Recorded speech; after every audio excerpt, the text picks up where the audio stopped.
ભગવદ કથામાં બિરાજમાન થયા પછી અન્યનું ચિંતન, અન્યની વાતોમાંથી મુક્ત થઈ બને એટલા કેવલ ભગવાનના અષ્ટાક્ષર મંત્રના જપ કરો. બને એટલું ભગવાનનું સ્મરણ કરો, બને એટલું ભગવાનના ભજન કરો.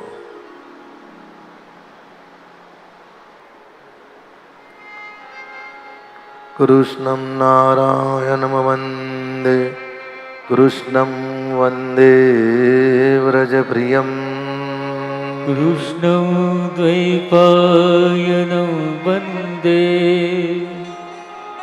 કૃષ્ણં વંદે પૃથાસુતં.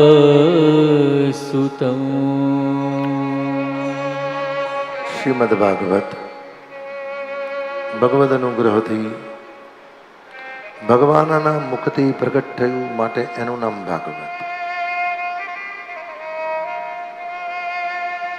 ભગવાનના દિવ્ય ભક્તોના દિવ્ય ચરિત્ર છે એનું નામ ભાગવત. ભાઈ, ધ્રુવથી લઈ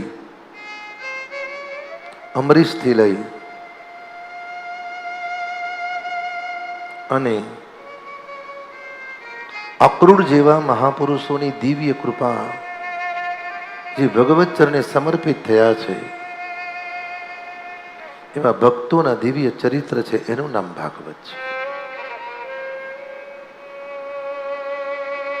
બીજું એ છે શ્રી ભાગવત, શ્રીમદ ભાગવત.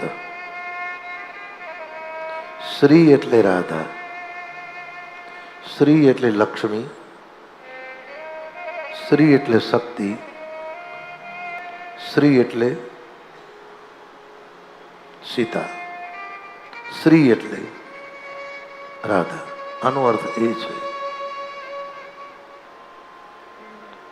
ભગવદ અનુગ્રહથી દિવ્ય ભક્તિ જેમાં રહી છે એનું નામ ભાગવત. ભાનો અર્થ એ છે કે મનુષ્ય જન્મ મળ્યો છે ને ભગવદ અનુગ્રહથી, જેને ભગવત ચરણાગતિ પ્રાપ્ત થઈ છે એને ખોટો માથે ભાર લઈને ચાલવાની જરૂર નથી. ભા એટલે જે ભાગવતને સમર્પિત થાય છે એ વ્યક્તિનું જીવન ભગવાન ભાસ્કર એટલે સૂર્ય જેવું તેજસ્વી અને દિવ્ય બને છે. જે ઘરમાં ભાગવતનો નિત્ય એક અધ્યાય કે એક પાઠ થાય છે, પ્રારબ્ધ કર્મ અંતર્ગત આદિ વ્યાધિ ઉપાધિ તો સહજ છે,